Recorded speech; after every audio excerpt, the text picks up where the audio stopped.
যে একটা জিনিস দেখাই, এই আম গাছটার বয়স প্রায় 3 বছর। তো আমি বায়না করেছিলাম, বাড়িতে একটা আম গাছ ছিল, 2টো আম গাছ ছিল, সেটা কেটে ফেলেছে। তো আমি বলেছিলাম যে আর একটা আম গাছ বসানোর জন্য। তো দাদা ভাই আমার এই স্বপ্নটা পূরণ করেছে।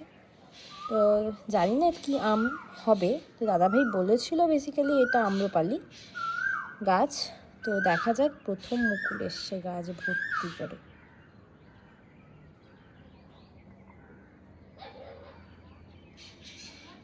আম কটা হয় জানি না, বাট মুকুলগুলো দেখে দারুণ লাগছে, দারুণ লাগছে।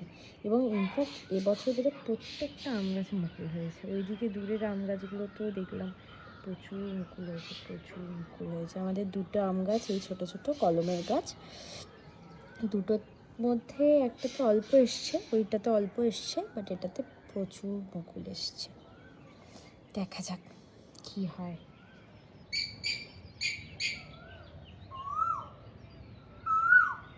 কি সুন্দর বাইরেটা কোকিল ডাকছে, কি অপূর্ব লাগছে।